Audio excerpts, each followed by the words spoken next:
सभी बड़ों को प्रणाम और छोटों को बहुत सारा प्यार। आज की कहानी का शीर्षक है नन्ही जलपरी, लिटिल मरमेड, जिसे लिखा है हैंस क्रिश्चियन एंडरसन ने। बहुत गहरे समुद्र में समुद्री राजा का महल था। वो अपनी बेटियों और बूढ़ी माँ के साथ वहाँ रहा करता था। राजा का महल बेहद खूबसूरत था और वो अपनी बेटियों से बहुत प्यार करता था। सबसे ज़्यादा प्यार वो अपनी सबसे छोटी बेटी से करता था। इस समुद्री राज्य का एक नियम था कि जो भी राजकुमारी 18 साल की हो जाती थी, उसे समंदर की सतह पर जाने का मौका मिलता था। उससे पहले कोई भी राजकुमारी सतह पर नहीं जा सकती थी। राजा की 5वीं बेटी की सालगिरह का मौका था। सभी बहुत खुश थे। राजकुमारी को सभी जन्मदिन की बधाई दे रहे थे। राजा ने ऐलान किया कि मरीना अब 18 साल की हो गई है और उसे सतह पर जाने की इजाज़त दी जाती है ताकि वो बाहर की दुनिया, धूप व इंसानी दुनिया देख सके, उसका आनंद ले सके। राजा ने साथ ही मरीना को आगाह भी किया कि सागर की दुनिया इंसानी दुनिया से बहुत अलग होती है, इसलिए वो इंसानों के करीब न जाए और समय रहते अपनी दुनिया में लौट आए। यह सुन सबसे छोटी राजकुमारी ईवा भी सतह पर जाने की जिद करने लगी, लेकिन राजा ने साफ इनकार कर दिया क्योंकि वो 18 साल की हुई नहीं थी। ईवा बहुत दुखी हुई। उसे बेसब्री से अपने 18वें जन्मदिन का इंतजार था। ईवा बेहद खूबसूरत थी और उसकी सबसे बड़ी खासियत थी कि वह बेहद दयालु थी। समंदर के सभी जीवों से उसे प्यार था। यही वजह थी कि वो सबकी प्रिय थी। ईवा को इंसानों के बारे में जानने की बहुत उत्सुकता थी। वो अक्सर अपनी दादी माँ से उन्हीं के बारे में पूछती रहती। एक बार यूं ही उसने पूछा कि क्या इंसान हमारी तरह ही होते हैं या हमसे बेहतर होते हैं। दादी ने बताया कि उनके पैर होते हैं जबकि हमारे पैर नहीं होते। मछलियों की तरह हमारे शरीर की बनावट होती है।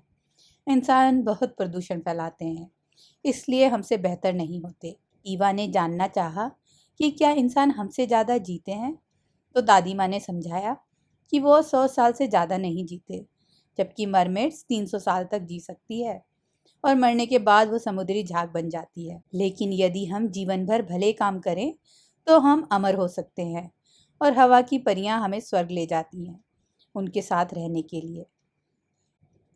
इसी तरह समय बीतता गया और ईवा का 18वां जन्मदिन आ गया। उसे सबने बधाई दी। वो खुद बेहद उत्साहित थी। आखिर जिस पल का उसे इंतजार था वो आ गया।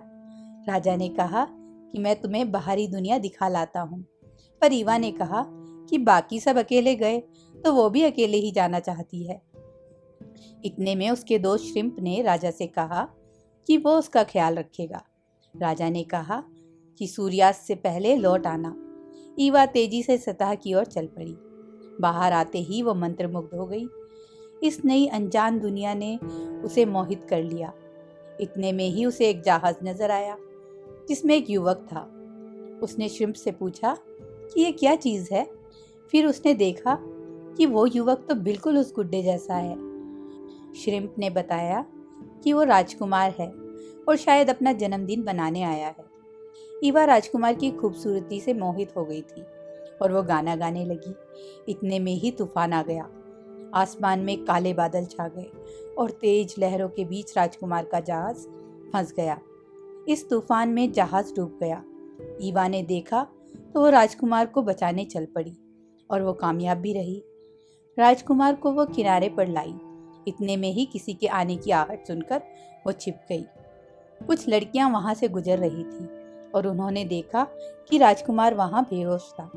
इतने में राजकुमार को भी होश आ गया और उसने देखा कि एक खूबसूरत लड़की वहां खड़ी है। राजकुमार ने उसे अपनी जान बचाने के लिए धन्यवाद कहा। राजकुमार उसे अपना दिल दे बैठा। उस लड़की ने भी सच नहीं कहा। ईवा ने यह सब देखा। श्रिम्प ने कहा कि वो लड़की झूठा श्रेय ले रही है, पर ईवा ने कहा कोई बात नहीं, राजकुमार की जान बच गई, वो इसी में खुश है। सूर्यास्त होने को था तो दोनों वापस समंदर में लौट आए। नन्ही जलपरी का मन उदास था क्योंकि वो राजकुमार को पहले ही नजर में दिल दे बैठी थी, पर वो जानती थी कि उसे पाना नामुमकिन है। सागर के नियम ऐसे ही थे। कि वो इंसान से नहीं मिल सकती थी। शिम्प ने नन्ही राजकुमारी की हालत देख उसे एक उपाय सुझाया। वो उसे समुद्री डायन के बारे में बताने लगा, लेकिन उसने आगाह भी किया कि इसमें बहुत खतरा भी हो सकता है। लेकिन नन्ही जलपरी को तो बस राजकुमार को पाने की धुन थी, तो वो चल पड़ी समुद्री डायन से मिलने। समुद्री डायन ने अपनी जादुई गोले से देखा कि लिटिल मरमेड उसकी मांद की ओर आ रही है। इतने में ही गोले में से भविष्यवाणी हुई कि राजकुमारी सबसे प्यारी और भावुक मन की है। वो अपने अच्छे कामों की वजह से एक पवन परी बन जाएगी और उसी वक्त तुम्हारे पाप खत्म हो जाएंगे और तुम्हारी मृत्यु हो जाएगी। डायन ने कहा कि ऐसा कभी नहीं होगा। इतने में ही राजकुमारी डायन तक पहुंच गई और उसने गुजारिश की कि वो इंसान बनना चाहती है। डायन ने कहा कि उस राजकुमार के लिए ऐसा करना सही नहीं, क्योंकि ये तुम्हारे दुखों का कारण भी बन सकता है। एवा ने कहा वो हर कीमत के लिए तैयार है।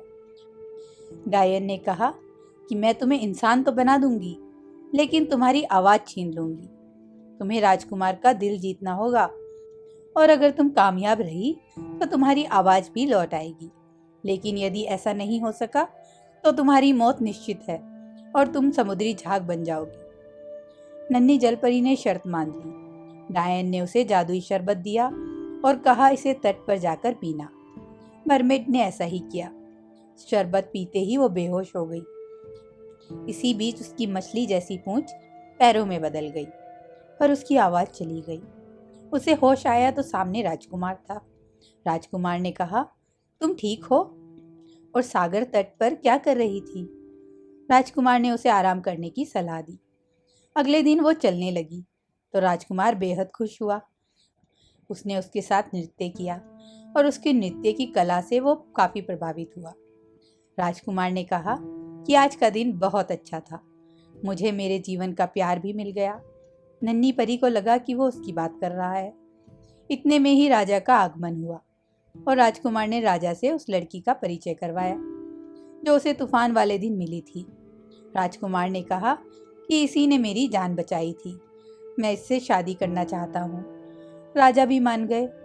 लिटिल मरमेड का दिल टूट चुका था। यह सब देख श्रिम्प ने सागर में जाकर राजा को सब कुछ बताया। राजा ने सागर की देवी से प्रार्थना की और सतह पर चला गया। ईवा की बहनें डायन के पास गई ताकि वो अपना श्राप वापस ले। डायन खुश थी कि राजा की बेटियां उसके सामने गिड़गिड़ा रही हैं। फिर डायन ने कहा कि उसके पास एक उपाय है, लेकिन उसके लिए ईवा को राजकुमार की हत्या करनी होगी। यदि लिटिल मरमेड इस जादुई खंजर से राजकुमार को मार देगी तो उसे अपनी जलपरी वाली जिंदगी वापस मिल जाएगी। उसकी बहनें वो खंजर लेकर सतह पर गई। सबने देखा ईवा अपने गुड्डे के साथ सागर तट पर एक पेड़ के नीचे उदास बैठी है। राजा ने उसे आवाज लगाई। ईवा बेहद भावुक हो उठी। राजा ने ईवा को वो खंजर दिया, पर ईवा ने कहा कि वो राजकुमार को नहीं मार सकती, पर अपने भावुक पिता और बहनों को देख वो खंजर ले लेती है। वो राजकुमार के महल तक गई, पर वो राजकुमार को मार नहीं पाई क्योंकि वो उसका प्यार था। वो लौट आई, अपने पिता और बहनों से माफी मांगी। ईवा ने कहा कि अब मेरी मौत निश्चित है, आप सब मुझे माफ कर देना। मैं अब झाग में बदलना चाहती हूँ, इस दुनिया से जाना चाहती हूँ।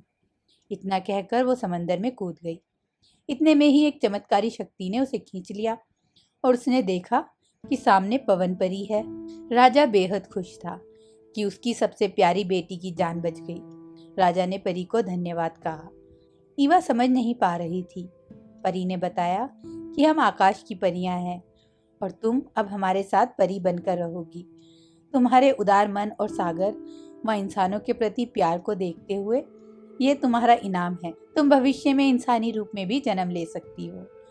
लिटिल मरमेड ने सबको अलविदा कहा और अपने राजकुमार से भी कहा कि अगले जन्म में तुम ही मेरा प्यार बनोगे। मैं हमेशा तुमसे प्यार करूंगी। उसने परी माँ को धन्यवाद कहा और उसके साथ स्वर्ग में चली गई। ऐसा होते ही उस डायन और उसके पापों का भी अंत हो गया। सभी लोग संतुष्ट हो गए। आशा करती हूँ आपको यह कहानी पसंद आई होगी। धन्यवाद।